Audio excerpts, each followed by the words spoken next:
Բարի երեկո, ուղիղ եթերում Ազատության լրատվական կենտրոնն է, այսօր ծրագրում առաջարկում ենք։ Բաքվում դժգոհ են ամերիկացի կոնգրեսականներից, ովքեր Ադրբեջանին ամերիկյան ուղղակի օժանդակությունն արգելափակող օրինագիծ են հեղինակել։ Ձյան առատ տեղումների հետևանքով այսօր հոսանքազրկված էին Հայաստանի միանգամից 7 մարզերի տասնյակ բնակավայրեր։ Հիմա բիզնեսմեն եմ, հիմա բիզնեսմեն եմ։ Հայաստանում բիզնես-պետություն հարաբերություններում անձնական ու քաղաքական կապերը շարունակում են էական դեր խաղալ։ Ովքեր են արտոնյալները։ Ազատության ուսումնասիրությունը։ Թեև առողջության համընդհանուր ապահովագրությունը 3 պաշտոնապես մեկնարկեց, այն դեռ գործում է առանց հիմնական ինտեգրված օպերատորի, որը պետք է ապահովեր համակարգի ամբողջական թվայնացման աշխատանքը։ Իրանում 5-րդ օրն է, մարդիկ ցույցի են դուրս գալիս ռեալի կտրուկ արժեզրկման եւ գնաճի դեմ, կան զոհեր եւ վիրավորներ։ Ժողովուրդը դժգոհ է, մենք ենք մեղավոր։ 2025-ը Հայաստանի շուրջ անցավ խորքային ցնցումների եւ լարվածության պայմաններում, տարածաշրջանի ամենադրամատիկ իրադարձությունները։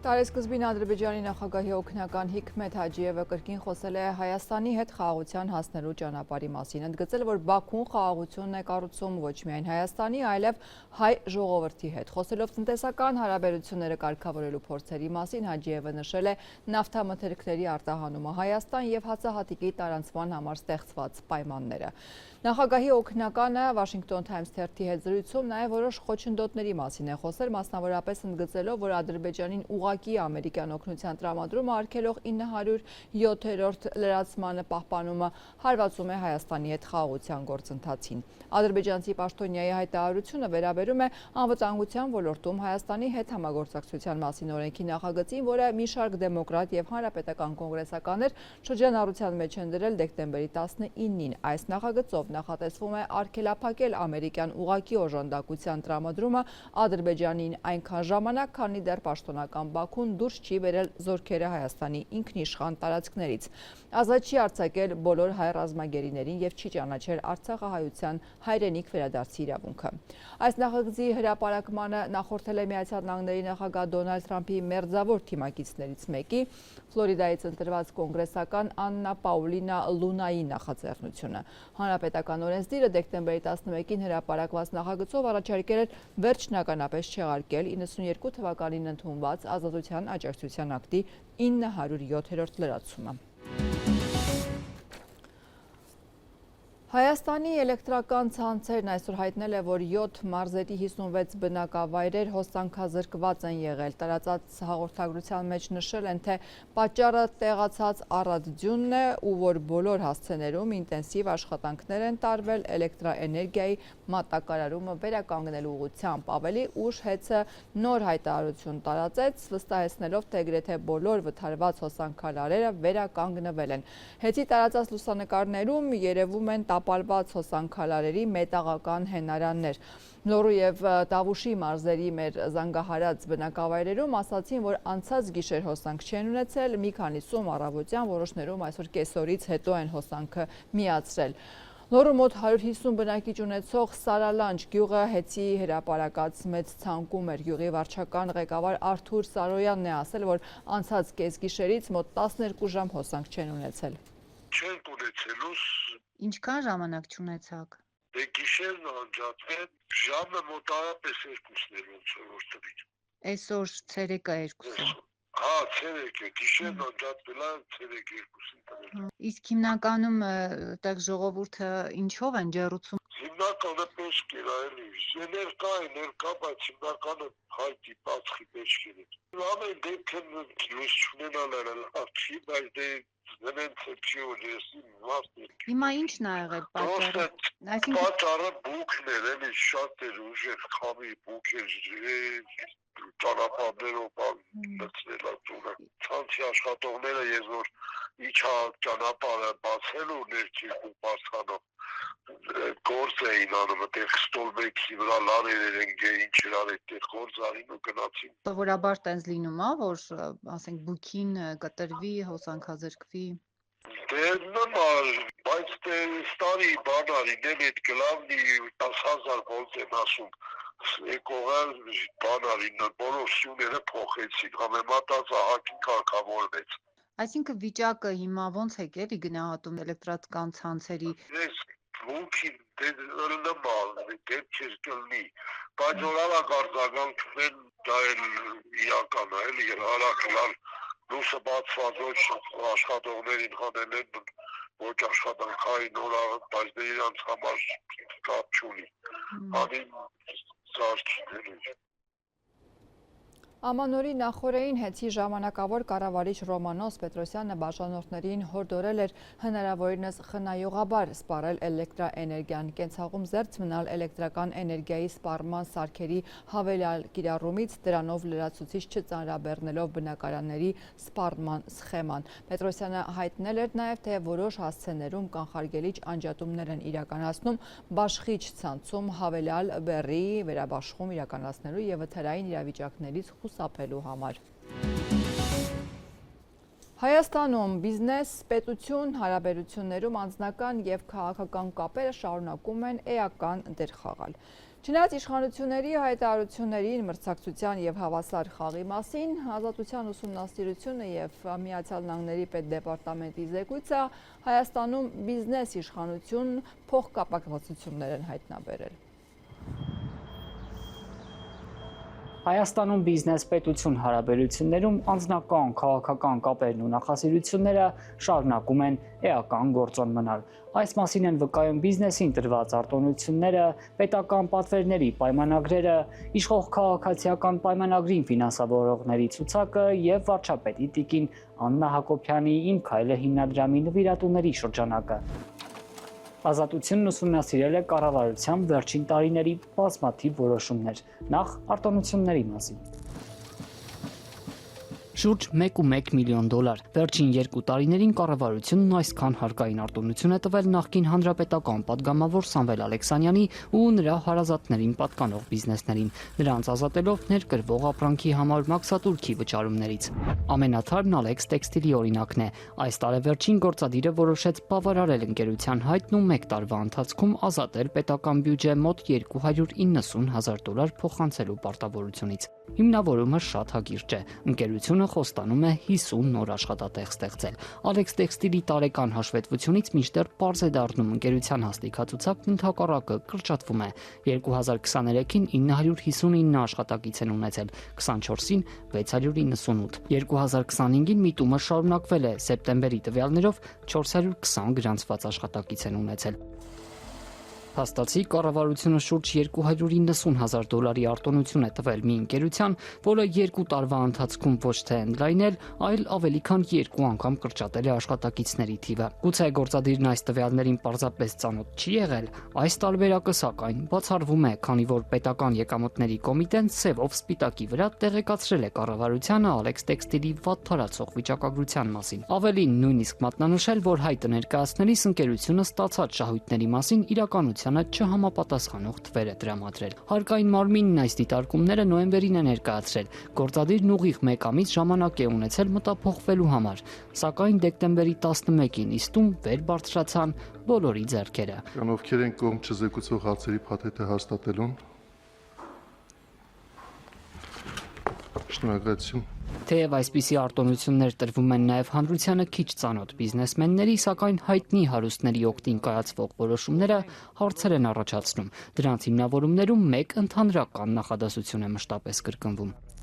Արտոնության առկայությունը լուրջ խթան կհանդիսանա նոր ներդրումային ծրագրերի իրականացման և որպես հետևանք նոր աշխատատեղերի ստեղծման, ներդրումների ներգրավման, տեղական արտադրության և արտահանման խթանման համար։ Ամռանը կառավարությունը որոշեց Սամվել Ալեքսանյանի դստեր ընկերությանը 3 տարի ժամկետով շուրջ $150,000 մաքսային արտոնություն տալ։ Լուսինե Ալեքսանյանի ընդամենը մի քանի ամիս առաջ ստեղծված Ռոսե Գարդենը խոստացել է մինչ 2028 թվականը 50 աշխատատեղ ստեղծել 250,000 դրամ միջին աշխատավարձով։ Գեղարքունիքում ջերմոց պետք է հիմնեն ու վարդեր աճեցնեն։ Արտառոցն այս դեպքում ընկերության նախապատմությունն է։ Արտոնության համար դիմելիս ընկերությունը միայն 1 աշխատակից է ունեցել ու ժամկետ անց հարկային պարտավորություն։ Չզեկուցվող հարցերի փաթեթը դրվում է քվեարկության, ովքեր են կողմ դրա հաստատմանը։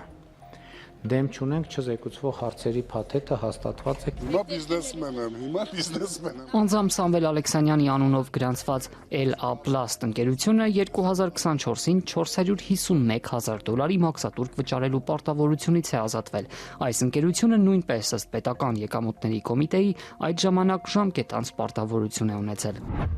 Կառավարության որոշումների ուսումնասիրությունից պարզ է դառնում, որ պետությունից հաճախ շռայլ մաքսային արտոնություններ է ստանում նաև ազգային ժողովի Բարգավաճ Հայաստան խմբակցության նախկին падգամավոր Մելիք Մանուկյանի Շշի Մելոյի ընկերությունը։ Վերջին 3 տարվա ընթացքում ընդունված որոշումներով Շշեր արտադրող Սարանիստ ընկերությանը թույլատրել են ընդհանուր $900,000 չվճարել պետությանը։ Չնայած արտոնություններին, այս ընկերությունը նույնպես վերջին տարիներին ոչ թե ընդլայնել, այլ կրճատել է աշխատակիցներին։ Այս ամռանը հայտ ներկայացնելիս Սարանիստի հասույթների մասին տրամադրած տեղեկատվությունն էլ չի համապատասխանել պետական եկամուտների կոմիտեի ունեցած տվյալներին։ Միմյանց ուղիղ հակասում են նաև Մելիք Մանուկյանի ընկերության տված խոստումները։ 2024-ին 40 միլիոնի արտոնության դիմաց խոստացել են 40 նոր աշխատատեղ ստեղծել։ Պեկի հաշվետվությունից երևում է, որ խոստումը չի կատարվել, սա սակայն չի խանգարել հաջորդ տարի շատ ավելի մեծ 178 միլիոնի արտոնություն ստանալ։ Այս դեպքում 15 նոր աշխատատեղ բացելու համար։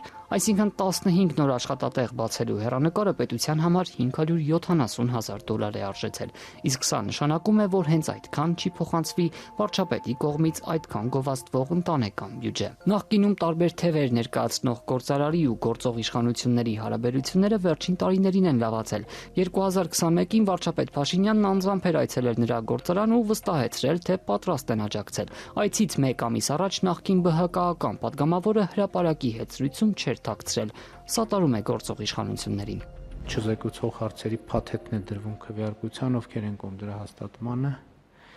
Դեմ չունենք, չզեկուցվող հարցերի փաթեթը հաստատված է։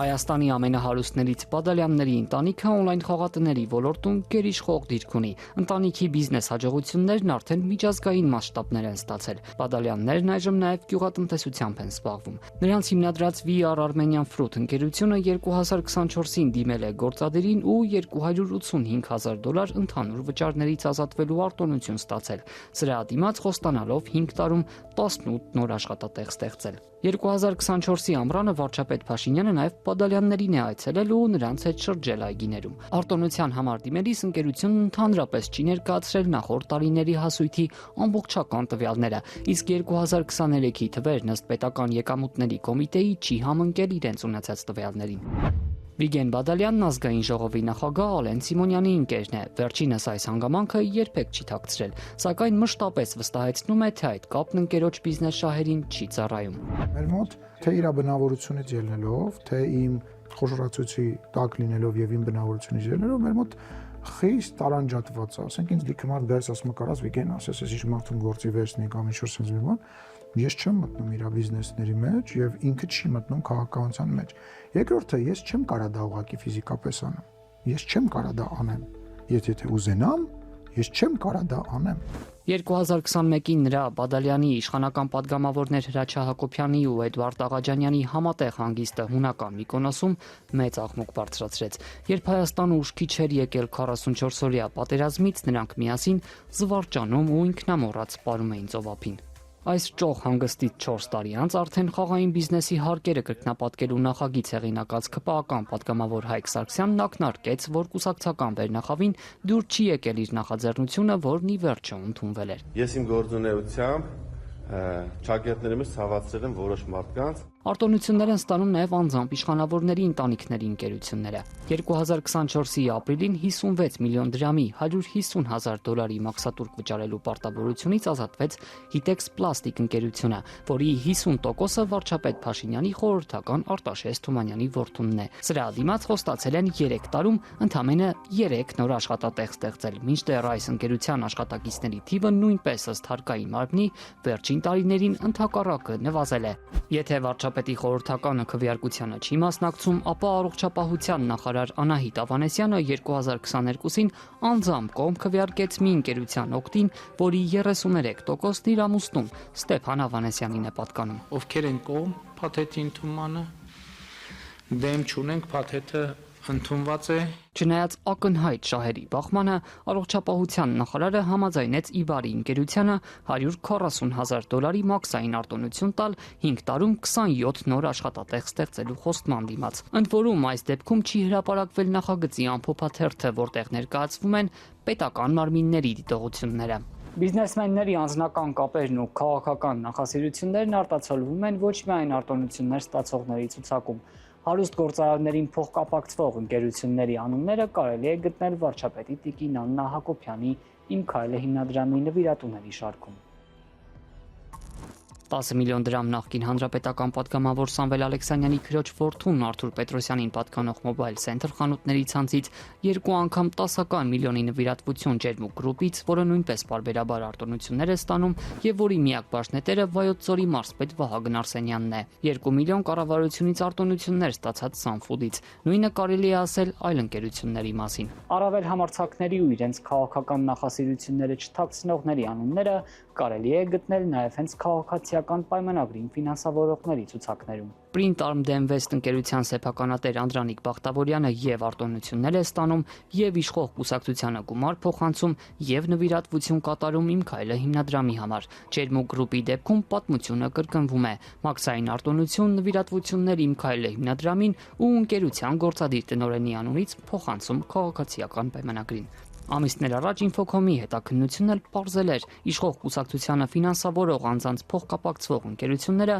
միլիոնների պայմանագրեր են կնքում պետական տարբեր կառույցների հետ, այդ թվում ոչ մրցութային մեկ անձից գնման ընթացակարգով։ Փոխկապակցվածությունների այս շարքը կարելի է շարունակել։ Այս տվյալները ոչ միայն բիզնեսմենների անձնական քաղաքական կապերի մասին են վկայում, այլև լրացնում թվերով փաստարկվող այն եզրակացությունը, որ չնայած սոցիալական արդարության մասին պնդումներին, Հայաստանի ամբողջ հարստության զգալի մասը շարունակում է կենտրոնացած մնալ փոքր խմբի ձեռքում։ Շաբաթներ առաջ ուսումնասիրելով հարկային վիճակագրությունն Ազատությունը պարզել էր, որ 15 ընտանիք ամենահամեստ հաշվարկներով տնօրենում է Հայաստանի ամբողջ տնտեսության առնվազն 16%-ը։ Ամենահարուստ ընտանիքներին պատկանող ընկերությունների ու նրանց հետ փոխկապակցված անձանց կարելի է նույնականացնել նաև պետական պատվերներ ստացողների ցանկերում։ Նման պայմանագրեր են կնքում եւ Ալեքսանյանները, եւ Ծառուկյանները, եւ Սուքյասյանները, եւ Քոչարյանները, եւ Վարդանյաններն ու մյուսները։ 2022-ի ներքին գործերի նախարարությունը առանց մրցույթի $81 միլիոն ոստիկանական մեքենաներ գնեց Toyota Երևան ընկերությունից, որի բաժնեմասերի 30%-ը երկրորդ նախագահ Ռոբերտ Քոչարյանի որդունն է, Սեդրակ Քոչարյանին, 60%-ը հետախուզման մեջ գտնվող գործարար Սամվել Մայրապետյանին։ Ազգային ժողովի նախագահ Ալեն Սիմոնյանի շքեղ 90 միլիոն դրամ արժեցած BMW մակնիշի մեքենան 2021-ին առանց մրցույթի Եվրոմոթորսից էին գնել, որի 50%-ը Բարգավաճ Հայաստան կուսակցության առաջնորդ Գագիկ Ծառուկյանինն է։ 2024-ին պետական Հայփոստը դարձյալ առանց մրցույթի $220,000 բանկային ծառայություններ գնեց իշխանական պատգամավոր Խաչատուր Սուքյասյանի ընտանիքին պատկանող Հայ Էկոնոմ բանկից։ Այս ցանկը նույնպես շարունակելի է։ Իսկ ինչպես է այս ամենն ազդում Հայաստանի տնտեսական զարգացման, մարդկանց կենսամակարդակի, վաճառվող ապրանքների ու ծառայությունների գների վրա։ Տնտեսագիտության օրենքներն են փաստում այն ոլորտներում, որոնց հիմնական խաղացողներին կարելի է մեկ ձեռքի մատների վրա հաշվել, թանկացումներն ավելի հավանական են, իսկ Հայաստանում բիզնեսմենները հակված են միջազգայինից էլ բարձր տեմպերով գները բարձրացնել։ Հայաստանի Հանրապետությունում չկան տնտեսական մենաշնորհներ։ Ու չնայած վարչապետ Փաշինյանի հավաստիացումներին, պաշտոնական թվերը վկայում են, տարբեր ոլորտների առյուծի բաժինն իրենց ձեռքում պահող գործարարներն ուղղակի կամ անուղղակի արգելակում են Հայաստանի տնտեսական զարգացումը։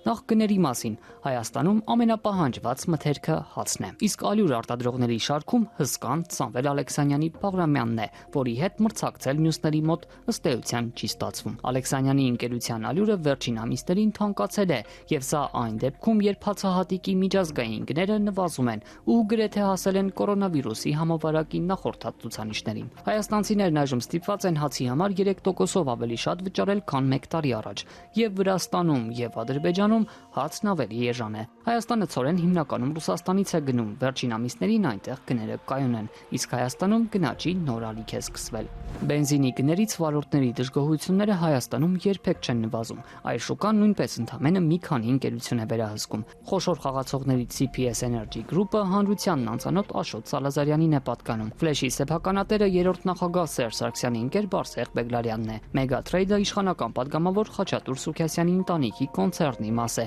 Max Oil-ի 100% սեփականատերը նախկին հանրապետական падգամավոր Հարություն Փամբուկյանի որդունն է, Էդգար Փամբուկյանինը։ Հայաստանում այժմ բենզինն ավելի թանկ է վաճառվում, քան հարևան Վրաստանում։ Հայաստանյան գների վայրիվերումները համադրելի չեն հիմնական մատակարար երկրի Ռուսաստանում գների փոփոխությունների հետ։ Մրցակցության եւ սպառողների շահերի պաշտպանության հանձնաժողովի կայքի գրաֆիկը սա շատ պատկերավոր է ցույց տալիս։ 1 լիտրի համար 100 դրամից էլ մեծ տատանումներ կան Հայաստանում, մինչդեռ Ռուսաստանում այս գիծը շատ ավելի դանդաղ տեմպերով է վերընթանում ու գրեթե ուղիղ է։ Այն, որ այս ընկերությունները հակամրցակցային քայլերի են դիմում, փաստում է նաև մրցակցության պաշտպանության հանձնաժողովը։ 2022-ից սկսած ավելի քան 2.5 տարի շարունակ նրանք ըստ հանձնաժողովի բենզինի գները ձայն-ձայնի տված փոխել են, չնայած իրենց ծախսերի տարբերություններին։ Գները բարձրացրել են նույնիսկ այն դեպքում, երբ ինքնարժեքն իրականում նվազել է։ Այս գործողությունների համար կառույցը որոշել է բենզինի շուկայի խոշոր խաղացողներին տուգանել ընդհանուր 2.8 միլիոն դոլարով։ Իսկ թե այդ ընթացքում քաղաքացիները քանի միլիոն դոլար են կորցրել, հնարավոր չէ հաշվել։ Հաճախ կարելի է դժգոհություններ լսել նաև ապահովագրական ընկերությունների ծառայությունների թանկացումների վերաբերյալ։ Տարեց տարի թանկացող ԱՊԱ-ի հարցին ծանոթ են բոլոր վարորդները։ Այս շուկան մեղմ ասած ամենամրցակցայիններից չէ։ Այժմ Հայաստանում գործող 7 մասնավոր ընկերություններից 5-ն այս կամ այն կերպ կապված են նախկին ու ներկա իշխանականներին։ Նրանք կամ սեփականատերեր են, կամ էլ ղեկավար պաշտոններ են զբաղեցրել այդ ընկերություններում։ Փոխվարչապետ Մհեր Գրիգորյանը մինչ պաշտոնում նշանակվել է 6 տարի Արմենիա ինշուրանսի խորհրդի նախագահն է եղել։ FS-ի 50% առողջապահության նախկին նախարար Լևոն Ալթունյանին է պատկանում։ Նա նաև Ինգո Արմենիայի համասեփականատերն է։ Նայրի ինշուրանսի 60%-ի սեփականատերը երկրորդ նախագահի որդին է, Լևոն Քոչարյանը։ Սիլ ինշուրանսն էլ ազգային ժողովի իշխանական падգամավոր Խաչատուր Սուքասյանի ընտանիքինն է։ Միջազգային գների հետ համեմատությունը այստեղ էլ նույն պատկերն է ցույց տալիս։ Հայաստանում ապահովագրական ծառայությունները երկնիշ տեմպերով են թանկանում։ Աշխարհում մինչդեռ 2024-ից հետո դրանք էժանանում են։ Բուն ավտոմեքենաների ապահովագրության ոլորտում հայաստանյան գները շատ ավելի արագ են աճում, քան աշխարհի շատ երկրներում։ Իսկ ինչպես է այս ամենի հետևանքով արգելակվում Հայաստանի տնտեսության զարգացումը։ Պատասխանը կարելի է գտնել օրինակ վիճակագրական կոմիտեի օտարերկրյա ներդրումների մասին տեղեկանքներում։ Հայաստանի ներդրումային դաշտն ավելի գրավիչ դարձնելու հայտարարություններին զուգահեռ դրսից ներդրումների ընդհանուր ծավալն ու հոսքը նվազում են, իսկ այն շուկաները, որոնք մի քանի ընտանիքների ձեռքում են, արտասահմանցիներին առհասարակ չեն գրավում։ Ծխախոտի արտադրության ոլորտում 2025-ի առաջին կեսին օտարերկրյա ուղղակի ներդրումների ցուցանիշը 0 է։ Հագուստի ոլորտում նույնպես պատկերը նույնն է թղթի արտադրությունում։ Ցուցանիշները չեն փոխվում շահումով խաղերի շուկայում, չի առանձնանում հանրային սննդի ոլորտը։ Շատ համեստ թվեր են սննդամթերքի ու խմիչքի արտադրությունում։ Սննդամթերքի շուկան այդ ժամանակահատվածում ընդամենը 156 միլիոն դրամի օտարերկրյա ուղղակի ներդրում է գրավել, կես միլիոն դոլարից էլ քիչ։ Խմիչքների շուկայում թիվն ավելի փոքր է՝ $220,000։ Ընդհանուր առմամբ օտարերկրյա ուղղակի ներդրումները երկնիշ տեմպերով են նվազում։ 2025-ի մարտին Հայաստանի տնտեսությունում դրանց ընդհանուր ծավալը գրեթե $890 միլիոն էր հասնում։ Հունիսի վերջի դրությամբ թիվը փոքրացել է $143 միլիոն։ Այսինքն 3 ամսվա ընթացքում հայկական ընկերություններում օտար ներդրողներին պատկանող այդքան մասնաբաժիններ օտարվել են, նրանք դուրս են եկել շուկայից։ Այս բոլոր խնդիրների շատ հակիրճ նկարագրությունը կարելի է գտնել Ամերիկայի Միացյալ Նահանգների պետդեպարտամենտի Հայաստանի ներդրումային դաշտի մասին ամենամյա զեկույցում։ Վաշինգտոնն արձանագրում է, շուկայական մրցակցությունը ընդհանուր առմամբ բարելավվել է, բայց մի շարք ոլորտներում գերիշխում են փոքր թվով խաղացողներ։ Օտարերկրյա ներդրողներին շարունակում է մտահոգել օրենքի գերակայության, հավասար մոտեցման թերություններն ու պետական պաշտոնյաների էթիկական պահվածքը։ Պետական գնումների խնդիրները նույնպես չեն վրիպել պետդեպարտամենտի ուշադրությունից։ Արձանագրել են մեխանիզմները, որոնք պետք է հակազդեն շահերի բախմանը, ամբողջությամբ չեն կիրառվում։ Ըստ օտարերկրյա ներդրողների գնումների պրակտիկան կարող է ամրապնդել պրոտեկցիոնիզմը, խոչընդոտել մրցակցությանն ու վնասել կառավարության մասնավոր հատվածի աճը խթանողի իմիջը։ Ինչ անել։ Միացյալ Նահանգների պետդեպն ընդգծում է, իշխանությունները պետք է կոռուպցիայի դեմ պայքարը համակարգային դարձնեն։ Պաշտոնապես ասում եմ, Հայաստանում 2018 թվականից համակարգային կոռուպցիա վերացել է եւ միջև այսօր չկա։ Չնայած վարչապետի այս հավաստիացմանը, ամերիկյան պետդեպը ուղիղ ու բաց տեքստով պնդում է. Հայաստանում կոռուպցիան շարունակում է խոչընդոտ մնալ ներդրողների համար։ Եթերում Ազատության լրատվական կենտրոնն է, մեր լուրերին կարող եք հետևել նաև Ազատության տելեգրամյան ալիքում։ Իսկ այս ծրագրի երկրորդ մասում առաջարկում ենք։ Թեև առողջության համընդհանուր ապահովագրությունը 3 պաշտոնապես մեկնարկեց, այն դեռ գործում է առանց հիմնական ինտեգրված օպերատորի, որը պետք է ապահովեր համակարգի ամբողջական թվայնացման աշխատանքը։ Իրանում 5-րդ օրն է, մարդիկ ցույցի են դուրս գալիս ռեալի կտրուկ արժեզրկման եւ գնաճի դեմ, կան զոհեր եւ վիրավորներ։ Ժողովուրդը դժգոհ է, մենք ենք մեղավոր։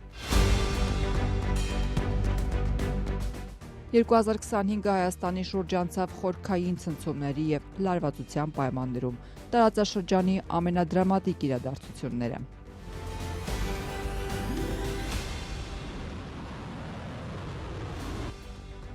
Առողջության պարտադիր ապահովագրության նոր համակարգը Երևանից արդեն մտավ ուժի մեջ, սակայն մի շարք չլուծված խնդիրներ կան, եւ դրանցից դերևս ամենակարկառունը այն է, որ համակարգը դեռ գործում է առանց հիմնական ինտեգրված օպերատորի, որը պետք է ապահովեր համակարգի ամբողջական թվայնացված աշխատանքը։ Ազատությունը փորձել է պարզել, ինչ ռիսկեր են սպասվում քաղաքացիներին։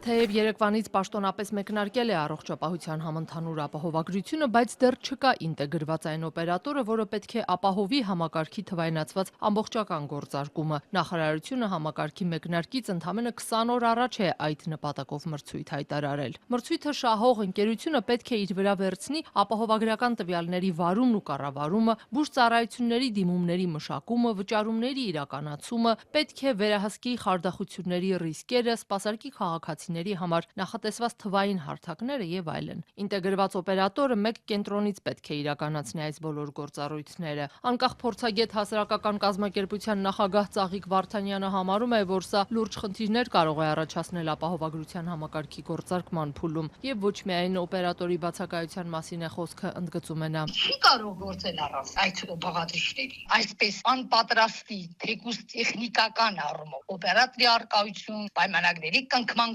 գործընթաց, հիմնադրամի արկայություն, որը պետք է արդեն ստեղծված լիներ, իսկ մենք քաջատեղյակ ենք, որ կանոնադրությունը դեռ նոր է հաստատվում, ցանկացած ամենափոքր կազմակերպություն ձևավորելու ու մեկնարկելու համար առնվազն ամսուկես 2 ամիս ժամանակահատված է անհրաժեշտ։ Մրցույթը բաց է տեղական եւ օտարերկրյա կազմակերպությունների համար, սակայն պահանջվում է միջազգային փորձ, արդեն գործող նման համակարգ, որն առնվազն 1 միլիոն ապահովագրված անձ է սպասարկել։ Մենք շատ լավ գիտենք, որ Հայաստանի Հանրապետությունում այդպիսի օպերատորներ գոյություն չունեն։ Իհարկե ինտեգրվել աշխարհի հետ ճիշտ է, բայց կոնկրետ ապահովագրական համակարգում ունենալ ազգային օպերատոր շատ ավելի կարևոր է։ Հետևաբար ես դեպք չեմ հիշում, որ այդ կազմակերպությունների չափանիշները գրվի ուղղակի օդ։ Եթե համակարգը գործի առանց ինտեգրված օպերատորի, արդյոք չեն լինի գործառնական խափանումներ, տվյալների անվտանգության խնդիրներ, խարդախության ու ծառայությունների անկանոն մատուցման ռիսկեր եւ այլն։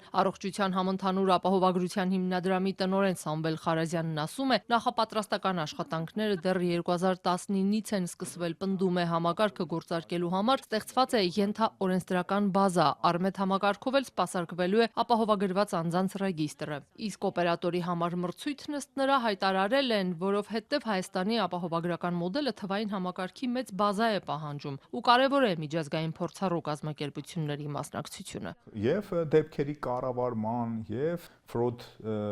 հանդիսացող դեպքերի տեղորոշման եւ դրանց բացահայտման շահառուների համար ավելի արհեստական բանականության վրա հիմնված որոշակի գործառույթների իրականացման մեր կարծիքով մենք պետքա գնանք զարգացման ճանապարհով եւ այդ թվային լուծումների անհրաժեշտությունը այս պահին ցանկացած ոլորտում դա շատ կարևոր է ու մենք էլ կարծում ենք, որ առաջատար փորձը կիրառելը մեր համակարգի համար, մեր շահառուների համար շատ նպաստավոր կլինի, նաև մեր համակարգի համար ծախսարդյունավետ միջոցներ, մեթոդներ կներառի։ Եթե կարևոր է, պետք է շուտ արվեր, ասում է փորձագետ Ծաղիկ Վարդանյանը։ Խարազյանի նշած Արմեդն էլ հեռախոսային հավելված է։ Այն նախատեսված է քաղաքացիների համար ապահովագրության հաշվառման, ապահովագրական վկայականների ստացման, ծառայությունների պահանջների ներկայացման եւ այլ թվային հնարավորություններ ապահովելու համար։ Այսինքն Արմեդը օպերատոր չէ։ Այս օրերին Facebook-յան փակ խմբերում հատկապես հաշվապահներին հետաքրքրող հարցերից մեկն էլ այն է, թե հավաքագրված միլիարդավոր դրամներն ինչպես են տնօրինվելու, եթե առողջության համընդհանուր ապահովագրության հիմնադրամն ամբողջությամբ ձևավորված չէ, կառուցվածքը հաստատված չէ։ Փորձագետ Ծաղիկ Վարդանյանը, որ կարևորում է ապահովագրության համակարգի ներդրումը, այստեղ էլ է ռիսկեր տեսնում։ Մեզ ինչ է ասում, երբ որ այս բաղադրիչները դեռևս չեն գործում, ռեգիստր չունեն, բժշկական կազմակերպություններն են բավականին դիսատ ինֆորմացված, թե ինչ պետք է անեն, ոնց պետք է անեն։ Եթե մինչև 2025 թվականի դեկտեմբերի 31-ը որևէ մեկը տեղյակ չի ծառայությունների փաթեթի գներից, շատ քիչ քանակով ծառայությունների մասին է, որ խոսվում է, հետևաբար սրանք գուցե եւ տեխնիկական խնդիրներ են, բայց սրանք այն մինիմալ տեխնիկական բազան է, որի հիման վրա պետք է ճիշտ հստակ սկսի աշխատել մեխանիզմը։ Եթե սկիզբը սկսեցինք կիսատ, պռատ, ծուռ շակերտներում ծուռ, այդպես ծուռ էլ գնալու է, ոնց որ պետական բազվերն սկսել։ Նորաստեղծ հիմնադրամի ղեկավար Սամվել Խարազյանը հիշեցնում է բազմաթիվ փոփոխությունների ենթարկվելուց հետո հիմնադրամի մասին օրենքն ընդունվել է։ Մնացածն ասում է շատ արագ կկազմակերպվի, բայց վստահեցնում է գումարները պատշաճ կկառավարվեն։ Դրանք առայժմ գանձապետական հաշվին կփոխանցվեն։ Բացի դա, այդ հաշվի համարը նաև կցված է լինելու հարկային համակարգի տեղեկատվական համակարգի հետ, որտեղից ավտոմատ արդեն այդ դրա վերաբերյալ տեղեկատվությունը գնալու է գանձապետարան։ Գումարները ուրեմն բաշխվելու են էլի գանձապետական համակարգին կցված տեղեկատվական համակարգի տվյալների մշակման համակարգի միջոցով գանձապետական, որի միջոցով նաև իրականացվելու է հետագայում բժշկական կազմակերպությունների վճարումները։ Ես ուզում եմ փառատեմ մեր բոլոր քաղաքացիների ուրեմն մտահոգությունները այն տեսանկյունից, որ որևէ գումար չի կարող հիմնադրամի հաշվից դուրս գալ, եթե դրա դիմաց բժշկական կազմակերպության կողմից ներկայացված էլեկտրոնային ձևով հաշվետվություն չլինի։ Ինտեգրված օպերատորի համար մրցույթն առողջապահության նախարարությունը հայտարարել է դեկտեմբերի 12-ին։ Ֆինանսների նախարարության գնումների համակարգում տեղադրված փաստաթղթի համաձայն նախավորակման փուլը պետք է ավարտվեր 17 օր հետո, դեկտեմբերի 29-ին, որից հետո պետք է ընտրվեին մրցույթի հաջորդ փուլին մասնակցելու իրավունք ստացած թեկնածուները։ Այս ժամկետից 4 օր է անցել։ Արդյոք արդեն ընտրվել են թեկնածու կազմակերպությունները, որոնք կմրցեն ապահովագրության համակարգի օպերատորական ծառայությունների կառավարման համար, պարզ չէ։ Առողջապահության նախարարությունից չպատասխանեցին մեր զանգերին, օրն աշխատանքային չէ։ Եկեղեցի իշխանություն տարաձայնությունների ֆոնին նորից իր գործողություններով աչքի է ընկել Թալինի քաղաքապետ Տավրոս Ափեյանը։ Թալինի Սուրբ եկեղեցում ԿՊ-ական համայնքապետը կարգալույց նախկին քահանայի հետ է փորձել անցկացնել նրբնորդներքը։ Արեգածոտնի թեմը կրոնական ծեսը խոչընդոտելը քրեական հանցագործություն է որակել, սակայն իրավապահ մարմինները կարձագանք են միայն հունվարի 5-ից աշխատանքի սկսելուց հետո։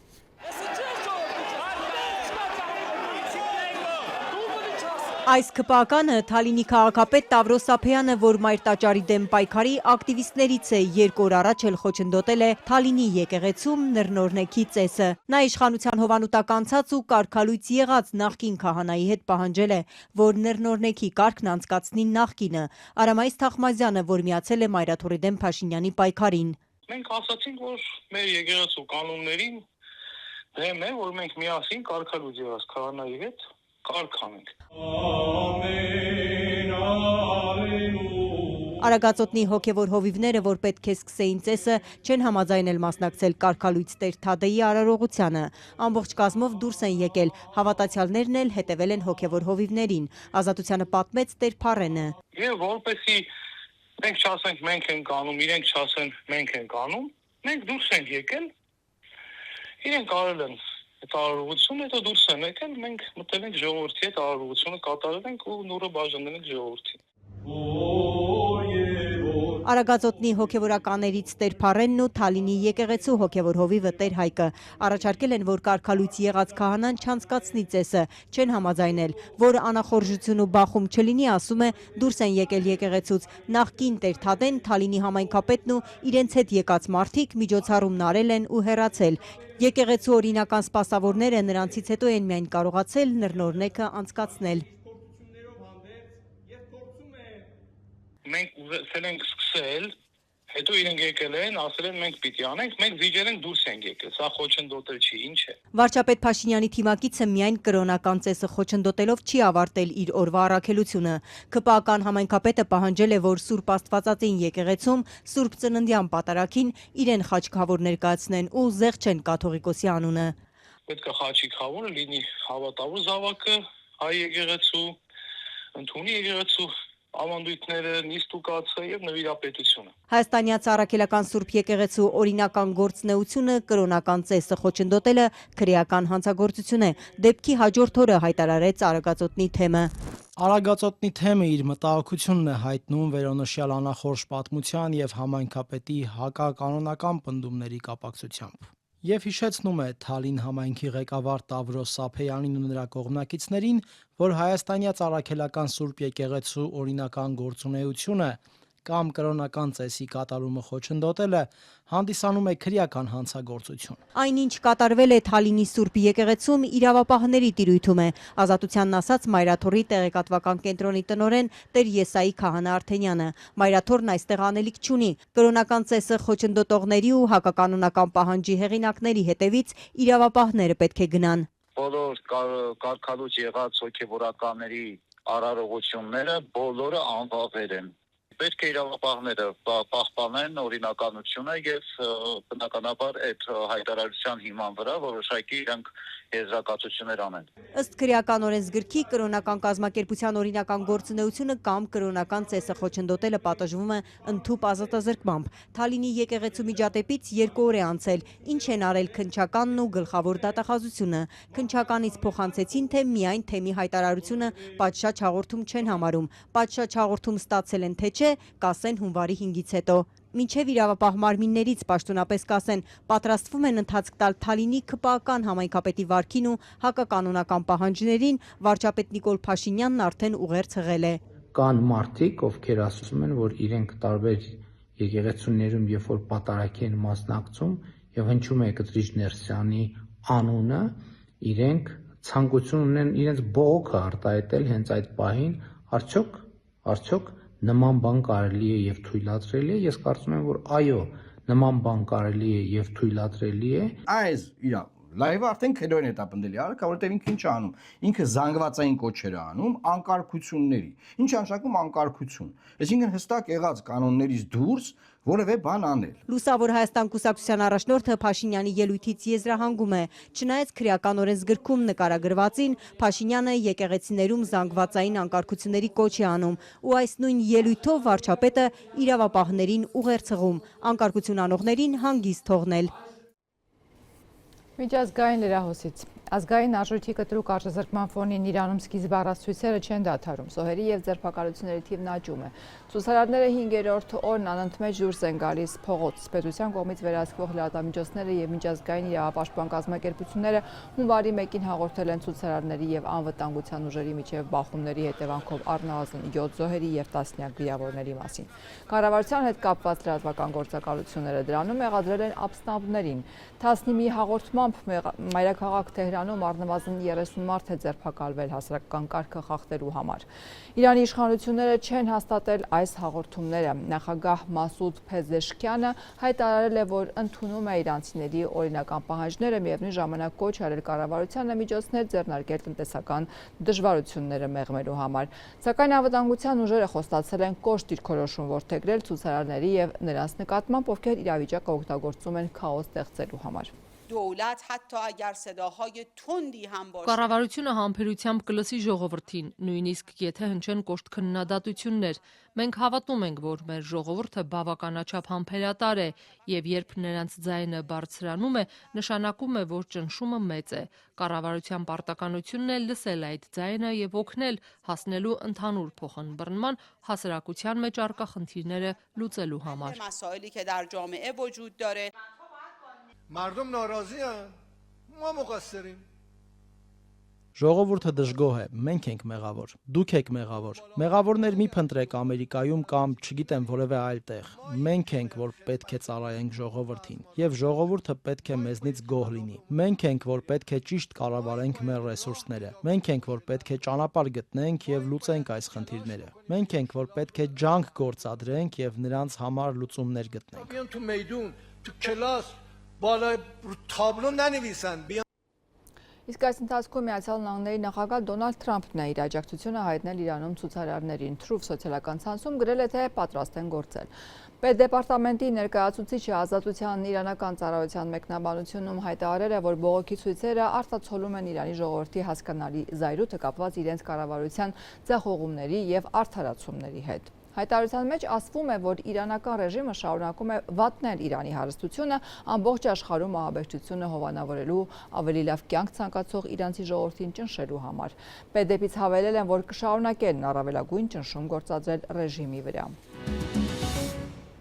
Ռուսաստանն ու Ուկրաինան միմյանց մեղադրում են տոներին խաղաղ բնակիչների վրա հարձակվելու մեջ։ Մոսկվան պնդում է, որ Ուկրաինան հարվածել է Խերսոնի ռուսական կողմից գրաված հատվածում գտնվող հյուրանոցին, որի հետևանքով ըստ հաղորդման 24 մարդ է զոհվել։ Կիևը հայտարարում է, որ եւս մեկ լայնածավալ հարձակում է տեղի ունեցել իր էներգամատակարարման վրա։ Զելենսկին ասել է, որ տոնական օրերին Ռուսաստանի հարձակումները ցույց են տալիս, որ Ուկրաինան չի կարող իրեն թույլ տալ հակաօդային պաշտպանության միջոցների մատակարարման ձգձգումներ։ Ռուսաստանի արտգործնախարարությունը իր հերթին շեշտել է, որ ուկրաինական կողմի հարվածները ուղղված են եղել ուշադրությունը ճակատում ուկրաինացի զինվորականների անհաջողություններից շեղերուն։ Շուտով լրանում է Ռուսաստանի Ուկրաինա ներխուժման 4-րդ տարին։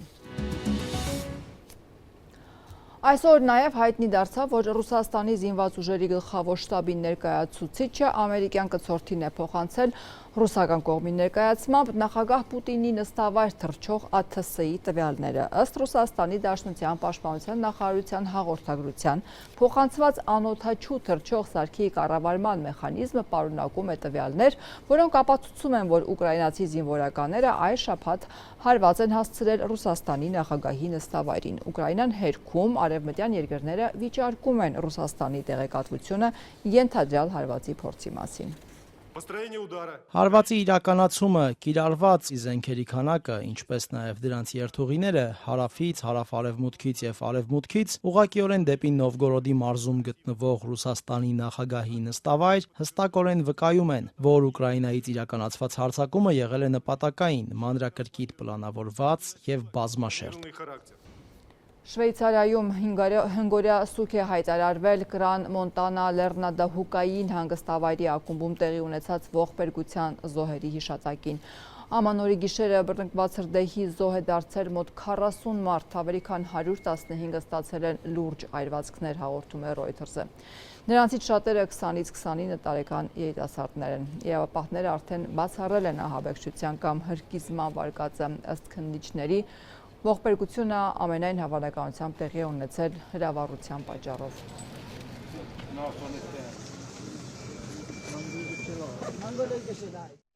2025-ը Հայաստանի շուրջ անցավ խորքային ցնցումների եւ լարվածության պայմաններում։ Նախորդ տարվա ամենադրամատիկ եւ վտանգավոր իրադարձությունը դարձավ Իրանի եւ Իսրայելի միջև բաց ռազմական բախումը, որը էապես փոխեց տարածաշրջանային անվտանգային հաշվեկշիռը։ Տարվա ընթացքում նկատելիորեն սրվեցի նաեւ ռուս-ադրբեջանական հարաբերությունները։ 2025-ը Վրաստանը դիմավորեց նոր նախագահով, սակայն ներքաղաքական կայունություն այդպես էլ չձևավորվեց, երկրում շարունակվեցին բողոքի ակցիաները եւ հասարակական պառակտումները։ Ազատությունը ամփոփել է 2025-ի առանցքային տարածաշրջանային իրադարձությունները։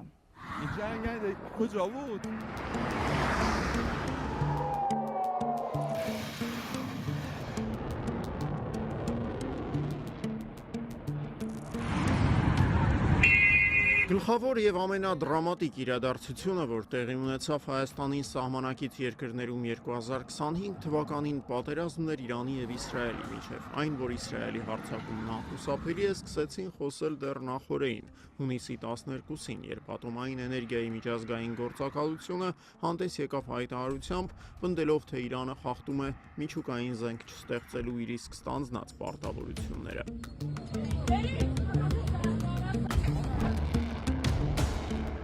Իրանի բանակը պատերազմից մեկ օր առաջ լայնածավալ զորավարժություններ սկսեց, իսկ երկրի ամենաազդեցիկ ուժային կառույցի Իսլամական հեղափոխության պահապանների կորպուսի հրամանատար Հոսեյն Սալամին Թեհրանում հրավիրած ասուլիսի ժամանակ իսրայելցիներին կոչ արեց պատերազմ սկսելու վերջնական որոշումը կայացնելուց առաջ մի լավ մտածել հետևանքների մասին։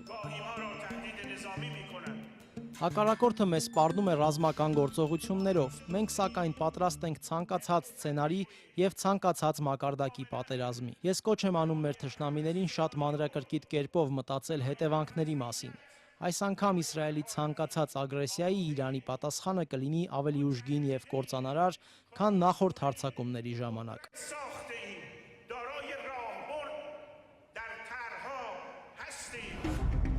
Ասուլիսից հետո գեներալ Սալամին հանգիստ վերադարձավ Թեհրանի հյուսիսում գտնվող իր բնակարան, որտեղ էլ Լուսադեմին սպանվեց իսրայելական անօդաչու թռչող սարքի կողմից։ Հունիսի 13-ի առավոտյան իրենց անկողիններում սպանվեցին նաև Իրանի զինված ուժերի գլխավոր շտաբի պետ Մոհամմադ Բաղերին, Իսլամական հեղափոխության պահապանների կորպուսի ավիատիեզերական ուժերի հրամանատար Ամիր Հաջիզադեն, մի շարք այլ բարձրաստիճան զինվորականներ եւ միջուկային ծրագրի վրա աշխատող իրանցի գիտնականներ։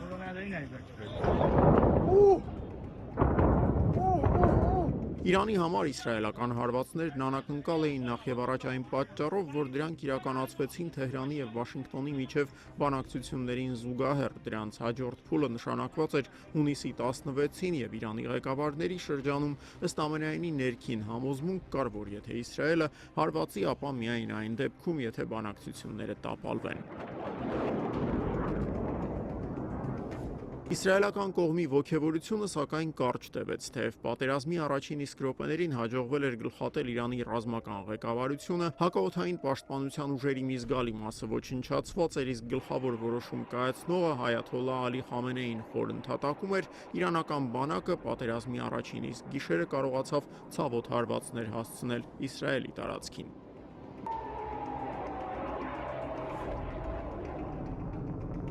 Իրանական հրթիռները հարվածում էին Իսրայելի խոշորագույն քաղաքներին, թիրախավորելով ռազմաբազաները, հետախուզության կենտրոնակայաններն ու էներգետիկ օբյեկտները։ Իսրայելը եւս շարունակում էր հարվածներ հասցնել, սակայն անսպասելիության էֆեկտն արդեն կորսված էր։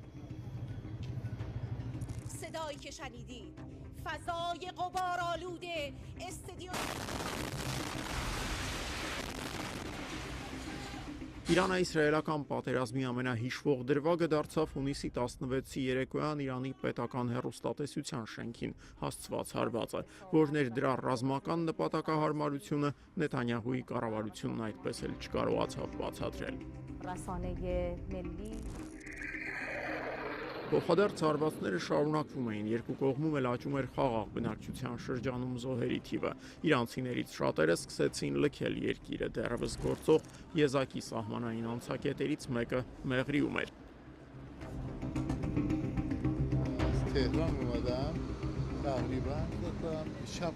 Ես Թեհրանից եմ եկել, գիշերը Թավրիզում եմ անցկացրել։ Ընդհանուր առմամբ Թեհրանից Թավրիզ ճանապարհն էր շատ խցանված ու մարդաշատ։ Կարծում եմ ամեն ինչ լավ կլինի։ Կարծում եմ համաձայնության կգան, խաղաղության կհասնեն, քանի որ պատերազմը որևէ արդյունք չի տալիս։ Ամերիկան, Եվրոպան կողմ են, որ պատերազմն ավարտվի։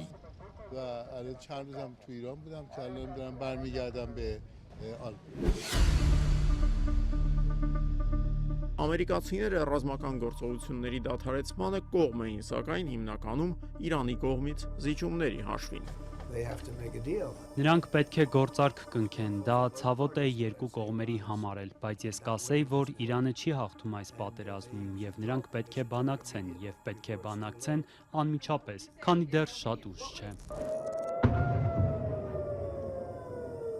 Իրանը պատերազմում իրոք չէր հաղթում Իսրայելին, սակայն եւս չէր հաջողվում հասնել իր գլխավոր նպատակին՝ հարստացված ուրանի իրանական պաշարների ոչնչացմանը։ Դրանք պահ էին տրված Իսլամական Հանրապետության կենտրոնական շրջաններում գտնվող ստորգետնյա հատուկ օբյեկտներում։ Դրանք խոցելու համար անհրաժեշտ սպառազինություն ունեին միայն ամերիկացիները։ Ամերիկյան օդուժն Իրանի 3 միջուկային կենտրոններին հարվածեց հունիսի 22-ին։ Սրանի պատասխան Իրանը հրթիռներ արձակեց Կաթարում գտնվող ամերիկյան ռազմակայանի ուղղությամբ։ Այս մի հարվածից մոտ 36 ժամ անց կողմերը հրադադարի մասին համաձայնություն ձեռք բերեցին։ Ողջ 2025 թվականի ընթացքում, սակայն, ամերիկացի եւ իսրայելցի փորձագետները շարունակում էին վիճել, արդյոք 12-օրյա պատերազմը կարողացավ անդառնալի վնաս հասցնել Իրանի միջուկային ծրագրին։ Իրանի ներսում հիմնական մտահոգությունները վերաբերում էին պատերազմի առաջին ժամերին։ Իրանցիները փորձում էին հասկանալ, թե ինչու էին երկրի զինված ուժերը, չնայած բազմաթիվ զգուշացումներին, անակնկալի բերվել։ Պատերազմի ավարտից անմիջապես հետո իրանցի դիվանագետների եւ զինվորականների շրջանում նաև մի վարկած էր շրջանառվում, որի համաձայն Իսրայելի հաջողությանը նպաստել էր նաև հարևան որոշ երկրների ցուցաբերած աջակցությունը։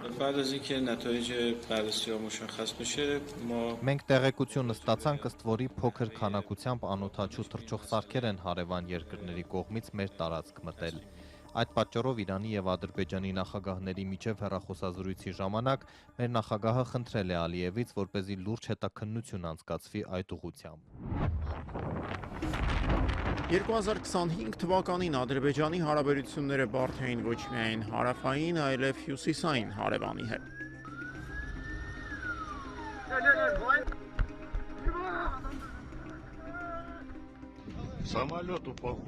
Դիվանագիտական ճգնաժամը սկիզբ առավ նախորդ ամանորից առաջ, երբ Ղազախական Ակթաու քաղաքի մոտ կործանվեց ադրբեջանական ավիաուղիների Բաքու Գրոզնի չվերթն իրականացնող օդանավը 38 մարդու մահվան պատճառ դառնալով։ Վթարից մի քանի օր անց արդեն Իլհամ Ալիևը հայտարարում էր, աղետի պատճառը ոչ թե տեխնիկական անսարքությունն էր, այլ ռուսական հակաօդային պաշտպանության ուժերի գործողությունները։ Rusiya tərəfi Azərbaycandan üzr istəməlidir.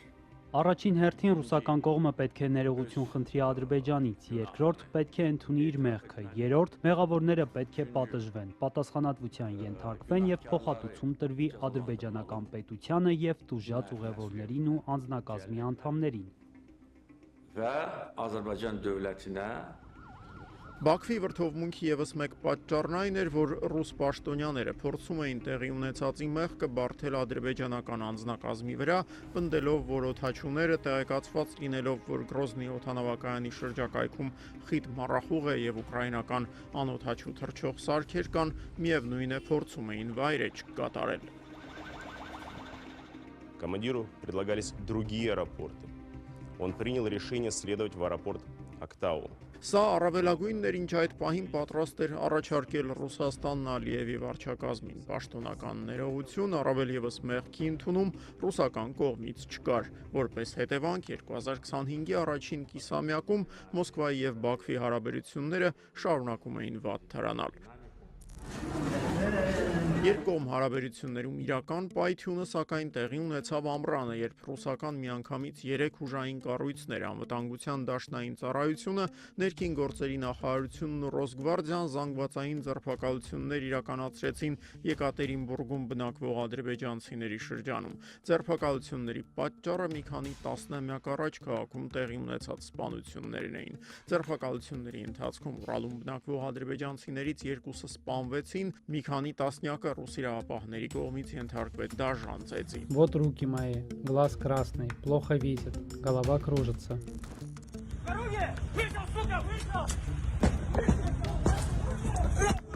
Սրանից մի քանի օր անց ձերբակալվեց նաև Ուրալի ադրբեջանցիների ղեկավարը Շահին Շիխլինսկին, մի մարդ, որ մարզում հսկայական ազդեցություն ուներ եւ որին անձամբ էր ճանաչում Իլհամ Ալիևը։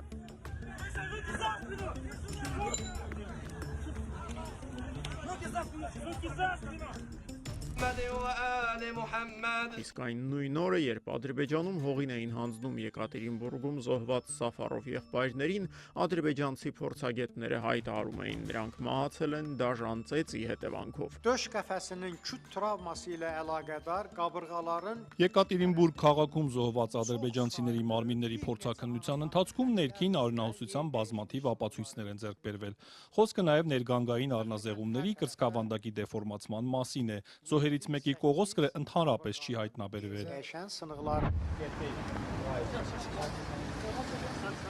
Ադրբեջանական պատասխանը հայելային էր։ Պետանվտանգության ծառայությունը հուլիսի սկզբին ձերբակալեց ռուսական Սպուտնիկ լրատվական գործակալության ղեկավարներին եւ մի խումբ ռուսաստանցի ռելոկանտների, մինչև դատարան հասցնելը նրանց ծեծի ենթարկելով։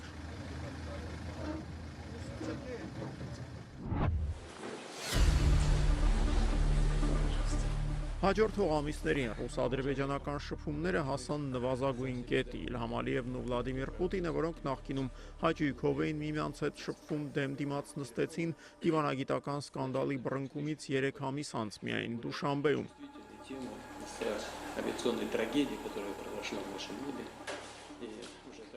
Վլադիմիր Պուտինը հենց այս հանդիպման ընթացքում էր, որ ստիպված եղավ հրապարակավ ընդունել ադրբեջանական ավիաուղիների օդանավը խոցել են ռուսները, բնականաբար ոչ միտումնավոր։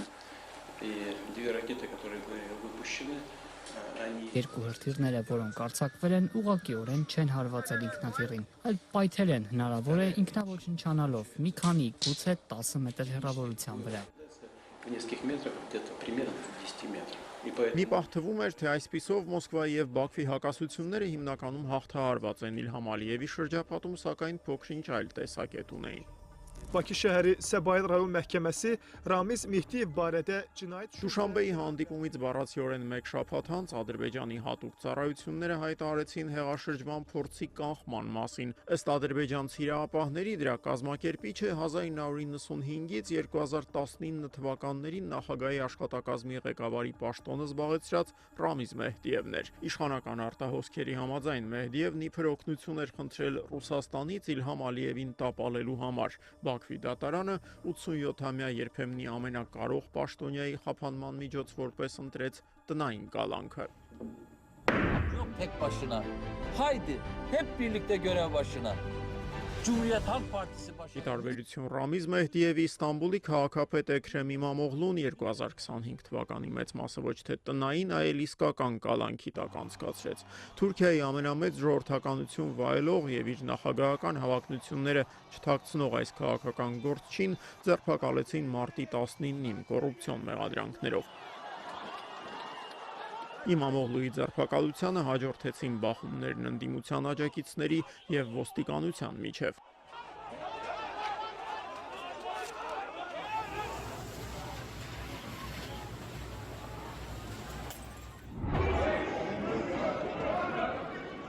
Թուրքական խորհրդանում եւս հանդարտ չէր, միմյանց բախվեցին Իմամօղլուի ժողովրդահանրապետական եւ իշխող արդարություն եւ զարգացում կուսակցության падգամավորները։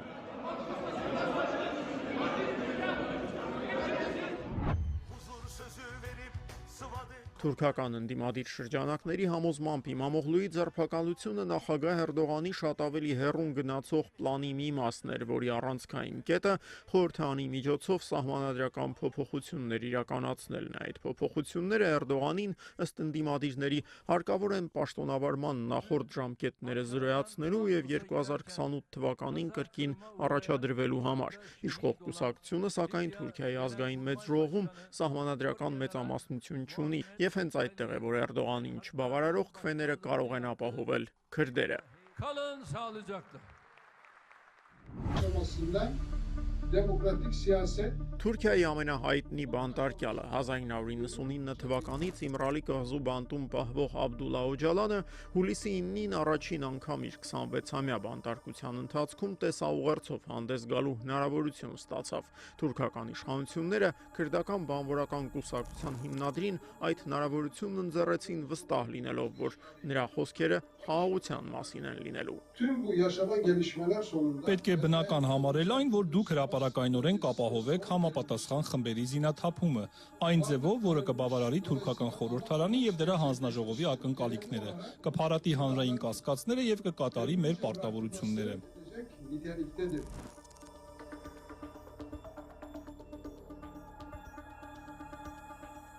Օջալանի կոչից մի քանի օր անց հյուսիսային Իրաքում տեղակայված քուրդ զինյալների առաջին խումբը հանդիսավորությամբ վայր դրեց, ավելի ճիշտ այրեց իրենց ամրակցված զենքերը։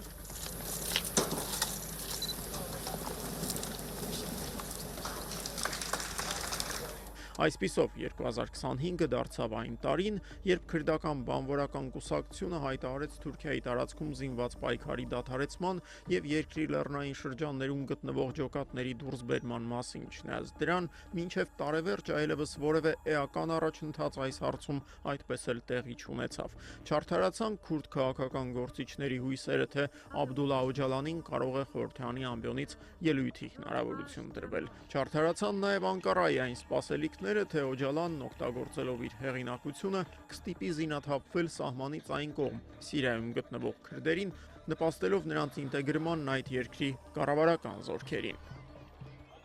Միխայել Սաակաշվիլի վիվամեդիդան Ռուստավից Ցիխեշի գադայի Խանեսպեն Վրաստանի գլխավոր կալանավորի երկրի երրորդ նախագահ Միխայել Սաակաշվիլիի համար 2025 թվականն այնքան էլ հաջողված չէր։ Նոյեմբերի 12-ին նրան Թբիլիսիի Վիվամեդ բժշկական կենտրոնից տեղափոխեցին Ռուստավի բանդ Սաակաշվիլին Վիվամեդում էր անցկացրել ավելի քան 2.5 տարի։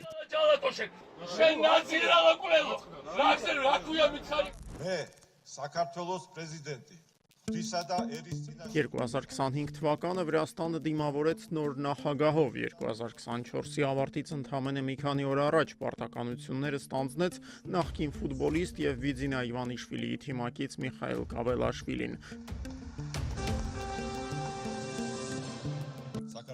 Նա դարձավ Վրաստանի առաջին նախագահը, որ ընտրվեց ոչ թե համաժողովրդական քվեարկության, այլ հատուկ ընտրական կոլեգիայի միջոցով։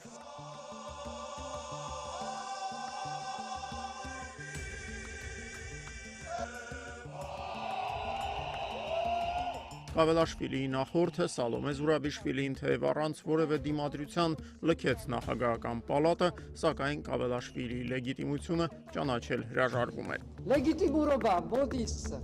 խոլոտ ერთი წყարոդանը։ Տարեսկզբին նույնիսկ կարծիքներ էին հնչում, որ Զուրաբիշվիլին կարող է հավակնել երկրում շարունակվող բողոքի ակցիաների առաջնորդի դերակատարությանն։ Այս վարկածի օգտին էին խոսում նաև այն աջակցությունը, որ ստանում էր թե ինքը Զուրաբիշվիլին, թե ողջ վրացական ընդդիմությունը եվրոպական կառույցների կողմից։ Դրանք անողոքաբար քննադատում էին Իրակլի Կոբախիձեի կառավարությանը ժողովրդավարական ազատությունները ոտնահարելու եւ Ռուսաստանի հանդեպ չափից ավելի կառուցողական դիրքորոշում բռնելու համար։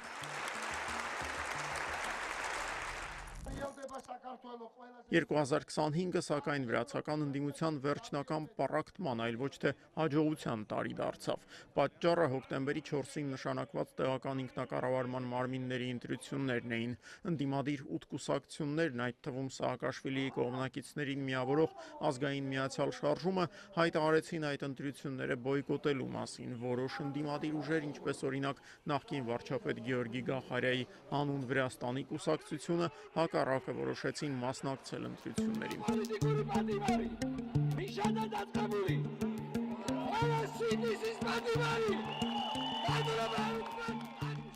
Ընտրությունները սակայն ավարտվեցին իշխող վրացական իրազանքի լիակատար հաղթանակով, թե ընտրատեղամասերում եւ թե փողոցում։ Հոկտեմբերի 4-ի երեկոյան տեղամասերը փակվելուց հետո ընտրությունները բոյկոտած ուժերից մի քանիսը փորձեցին գրոհով վերցնել նախագահական պալատը։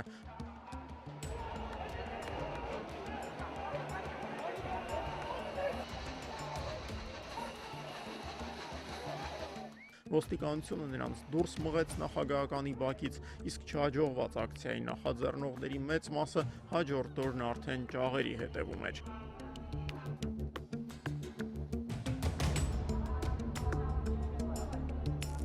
Տատկա 5 հոկտեմբերի դա չավարտա там խոպից Վրաստանում Մայդան կազմակերպելու 5-րդ փորձը եւս տապալվեց ընտրությունների եւ զանգվածային անկարգությունների հաջորդ օրը հայտարարում էր Վրաստանի վարչապետ Հերակլի Գոբախիձեն։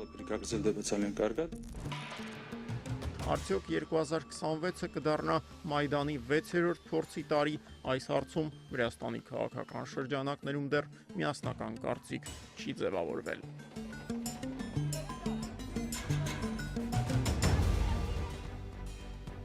Շարունակեք հետևել լուրերին այցելելով azadutun.am կայքեջը եւ մեր սոցիալական հարթակներ։